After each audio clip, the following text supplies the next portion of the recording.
لو داخل سنة أولى جامعة أو حتى راجع لسنة جديدة، الفيديو ده معمول ليكي. أغلب الطلبة بيدخلوا الجامعة بحماس، وبعد أول شهر بيلاقوا نفسهم تايهين. المحاضرات متراكمة والدرجات أقل من المتوقع، والسنة بتضيع منهم من غير ما يحسوا. لكن لو طبقتي ال9 خطوات اللي هقولك عليهم في الفيديو، هتبدأي سنة الجامعة بطريقة مختلفة تماما، وهتشكري نفسك آخر السنة. هاي يا بنات، ازيكم؟ وحشتوني قوي.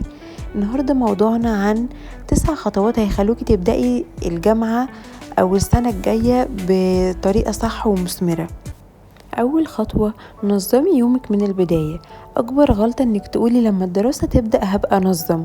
لا، التنظيم بيبدأ قبلها. خصصي وقت ثابت للنوم، ووقت للمذاكرة، ووقت للخروج والراحة. استخدمي الكالندر أو حتى ورقة بسيطة تكتبي فيها مواعيدك. لما يومك يبقى واضح هتوفري وقت أكتر، وهتحسي إنك مسيطرة على حياتك بدل ما هي اللي تسيطر عليكي. تاني نقطة، حددي أهدافك بوضوح. اسألي نفسك، أنا عايزة أطلع من السنة الجاية بإيه؟ هل هدفي امتياز، ولا أطور الإنجليش بتاعي، ولا أتعلم مهارة جديدة، ولا أكون علاقات وأصحاب أكتر؟ وجود هدف واضح هيخليكي تاخدي كل قرار ليه معنى. وكل شهر راجعي أهدافك وشوفي انتي قربتي منها ولا محتاجة تعدلي خطتك. ما تسيبيش الوقت كده وما تنسيش نفسك، راجعي انتي بتعملي ايه. تالت نقطة، حضري أدواتك ودروسك. ما تستنيش أول محاضرة عشان تدوري على كشكول أو لابتوب أو كتب. جهزي كل حاجة من بدري. اعملي فولدر لكل مادة، ولو في مواد متوفرة انك تنزليها دلوقتي نزليها. واعرفي جدولك وقاعاتك من الأول. كل دقيقة هتوفريها في البداية هتكسبي راحة طول الترم. اهتمي بصحتك ونشاطك، دي رابع نقطة. مفيش مذاكرة كويسة من غير جسم مرتاح. حاولي تتحركي حتى لو 20 دقيقة مشي. اشربي مية كفاية، وابعدي عن السهر كل يوم. كتير من الطلبة فاكرين ان النجاح معناه تذاكري 12 ساعة، لكن الحقيقة الجودة اهم من عدد الساعات. خامس نقطة، نظمي وقتك بذكاء. بدل ما تذاكري لما يجيلك مزاج، ذاكري في مواعيد ثابتة. قسمي المذاكرة لفترات قصيرة مع راحة بسيطة بينهم، وما تسيبيش أي محاضرة تتراكم. التراكم هو السبب الأول للتوتر قبل الامتحانات. ذاكري بذكاء، خليكي سمارت. سادس نقطة، طوري نفسك كل يوم. بجد مهمة وركزي فيها، وما تقوليش ان انا بقول اي كلام او بتسمعي الكلام ده في كل فيديو. الجامعة بتديلك شهادة، لكن سوق العمل بيدور على مهاراتك انتي. اتعلمتي لغة ولا لا؟ وخدتي كورسات مجانية مثلا؟ اتعلمتي الاكسل والباوربوينت او الذكاء الاصطناعي حسب مجالك؟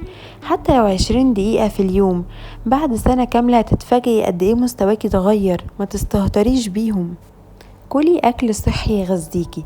الأكل السريع كل يوم هيخليكي شخص مرهق وكسلان.